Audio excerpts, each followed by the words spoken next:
Ikaze cyane, ikaze nanone wowe ugenda ubana natwe mu biganiro tugenda tukuzanira tukugezaho amakuru y'abastari, ibyamamare, tugenda tukubwira amateka y'abo bastari uba waragiye wifuza kumenya. Nkuko mubizi rero ikiganiro njyewe ngitangira gutya.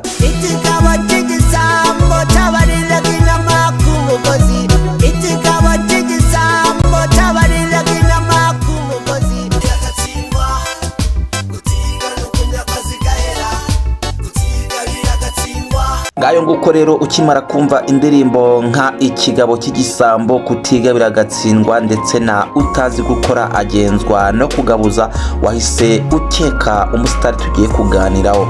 Uyu nguyu yitwa Faruku Dinho, yamenyekanye mu ndirimbo zitandukanye nyine nk'izo maze kukumvisha, harimo ikigabo cy'igisambo, utazi gukora agenzwa no kugabuza n'izindi nyinshi mwagiye mumumenyeraho. Tugiye kurebera hamwe amateka ya Faruku Dinho, turebe ibyo arimo muri iyi minsi, aho aherereye ndetse n'icyatumye ava mu muziki. Bana natwe ukanda subscribe kandi ukanda like niba wakunze video yacu, kugira ngo buri kimwe cyose ujye ukibona gatanu ku kandi. Njyewe tugiye kubana muri iki kiganiro, nitwa Muhire, nguhaye ikaze. Umuziki wo rwose twawidagaduyemo, twawigaraguyemo ibitaramo byinshi biki, kugeza ko n'ubu ngubu ngiye kuba ntumira ukambwira ngo ngwino ujye gukora igitaramo Faruku. Yamba numva stage izarangiza. Uyu mugabo rero Faruku Dinho ntago abeshye, umuziki yawutangiye mu mwaka w'1999, awutangirira i Kigali kuri Maison de Jeunes. Ahangaha ni mu karere ka Nyarugenge mu murenge nyine wa Kimisagara, hariya kuri Maison de Jeunes. Uyu nguyu Faruku Dinho yatangiye umuziki awutangirana n'abandi basore kuri Maison de Jeunes. Avuga ko hajyaga habera ibikorwa bitandukanye byo ko nyine abastari bagendaga bahahurira, haberaga, avuga ko hano kuri Maison de Jeunes habaga herekanirwa impano zitandukanye, harimo izo kuririmba, gukina amateatre, gukina imipira ndetse n'ibindi byinshi bitandukanye. Faruku avuga ko hari sosiyete eshatu z'Abadage zabafashaga kugenda bagaragaza impano. Avuga ko ubwo izi sosiyete z'Abadage zazaga, baririmbaga indirimbo zitandukanye z'abahanzi bo hanze, harimo nka Celine Dion. Faruku ati izi ndirimbo za ba Celine Dion ndetse n'abandi bo hanze twarazifataga tukazigarura mu binyarwanda byacu, tugataramira abantu, hanyuma ibintu bikagenda neza. Faruku avuga ko iki gihe nta bihembo byarimo, ariko n'ibihembo byazaga byabaga ari ibihembo bidashimishije. Faruku avuga ko ubwo nyine batangiraga guhembwa, bahembwaga amasabune ya Give, bagahembwa amaspana ndetse n'imipira yo gukina. Faruku mu buhamya agenda atanga avuga ko we yari umwe mu bastari bagendaga bahembwa cyane, kubera ko yabaga ari icyamamare kandi aziranye n'Abadage. Faruku avuga ko baje kubagurira ibyuma by'imiziki mu mujyi kwa Karake. Nyuma ubwo baguraga ibyo byuma by'imiziki, nibwo batangiye kujya bahembwa amafaranga. Avuga ko batangiye bahembwa amafaranga 500 y'amanyarwanda. Nyuma bakomeje kugenda bakora ibitaramo bitandukanye mu gihugu cyose, uko nyine bagendaga bamenyekana. Hanyuma Abadage bagenda babongeza amafaranga. Avuga ko babakuye ku mafaranga 500, hanyuma bakaza guhembwa amafaranga 20,000, aho nyine uyu nguyu Faruku yemeza ko aribwo bari batangiye kubona agafaranga gatubutse.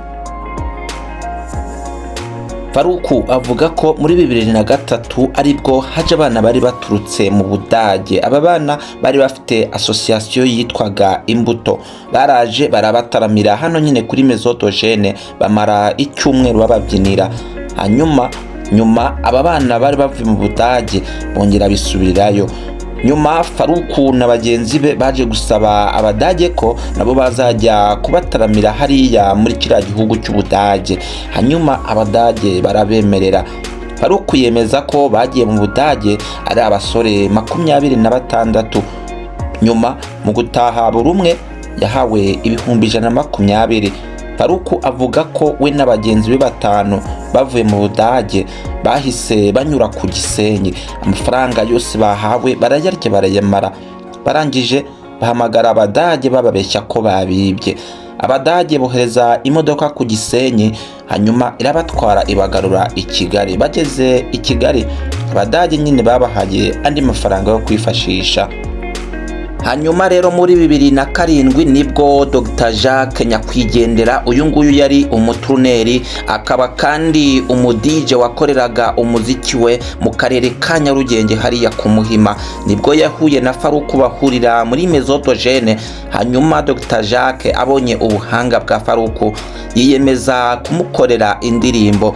Faruku mu kwisanga muri studio kwa Dr Jacques yisanze yatangiye gukorerwa indirimbo. Hangaha yakoze indirimbo zirimo Mama, Kutigabira Gatsindwa, Nge Narumiwe ndetse n'izindi. Nyuma Faruku yakoze indirimbo Ikigabo cy'igisambo, indirimbo yakunzwe cyane. Faruku yemeza ko iyi ndirimbo yamukoreye ibintu byinshi, yaguze imodoka, arubaka ndetse n'ibindi bitandukanye. Ese waruzi ko kwimwa igi na fanta kuri uyu nguyu Faruku ariho havuye igitekerezo cy'indirimbo Ikigabo cy'igisambo? Ikaze rero kanabyo nze mbikubwire. Faruku avuga ko ubwo yari ari muri studio kwa Dr Jacques hari umusore witwaga Dijeriri, uyu nguyu wakoranaga umuziki n'uyu Dr Jacques. Uyu nguyu ngo yaje kugura igi na fanta, hanyuma ngo abirya wenyine, bamusaba akabima. Faruku amubwiye ko agiye kumukorera indirimbo y'Ikigabo cy'igisambo. Faruku ati ntago navuze igi ahubwo nivugiye Ikigabo cy'igisambo. Indirimbo ibisohotse ityo irakundwa, inkorera ibintu bikomeye cyane. Uyu Faruku na Dr Jacques bakomeje kugenda bakorana indirimbo, bakorana igihe kirekire, ariko bagendaga bagira utubazo dutandukanye twatumye batandukana inshuro zirenze imwe, ariko ubushuti bwabo bugakomeza. Usibye ko itsinda ryabo ryabaga ryarasenyutse, ariko nyine ubushuti bwabo Dr Jacques na Faruku bwabaga buhari. 2014 rero nibwo inkuru y'Icamugongo yamenyekanye ko uyu nguyu Dr Jacques yitabye Imana. Ibintu Faruku avuga ko byamuciye intege bigatuma ahita ahagarika umuziki. Faruku avuga ko nta wundi muntu yabonaga wari kumwizera, nta wundi waruzi ibyo azi gukora ku buryo yari kumwizera bagakorana. Faruku ibingibi byatumye acika intege bihumira kumira, ari kubera ko Faruku nyine yari amaze kugira n'inshingano zo kwita ku muryango. Guhera muri 2014 rero ubwo Faruku yahagarikaga umuziki, ubu ngubu Faruku akaba ari umukanishi w'umwuga avuga ko yasigiwe na se umubyara. Gusa ngo nubwo bimeze gutyo ariko Faruku umutima uguma umusunikiririza umugarura mu muziki. Faruku aganira n'ikinyamakuru Igihe rero yatangaje ko nubwo agiye kugaruka mu muziki azajya aririmba umuziki atari mu buryo bwo gushaka amafaranga, ahubwo ari uburyo bwo gutanga impanuro mu rubyiruko rw'iki gihe. Aganira n'ikinyamakuru kandi yavuze ko umuziki w'iki gihe, abarikora umuziki muri iki gihe batandukiriye ubuhanzi. Avuga ko ibyo baririmba rwose batandukiriye ubuhanzi kubera ko nyigisho ziba zirimo. Faruku rero ubu akaba ari umugabo utuye mu mujyi wa Kigali, ufite umugore n'abana b'abahungu 2. Ngayo nguko rero ikiganiro twaguteguriye uyu munsi, kwibanze ku mateka y'umuhanzi Faruku wamenyekanye cyane mu myaka yatambutse mu ndirimbo zitandukanye twagiye tuzikubwira, harimo Ikigabo cy'igisambo, Kutigabira Gatsindwa, Utazi gukora agenzwa no kugabuza ndetse n'izindi mwagiye mukunda. Bana natwe rero ukanda subscribe kugira ngo ibiganiro byose ku basitari uzaza wifuza ujye ubikurikira gatanu kandi. God bless.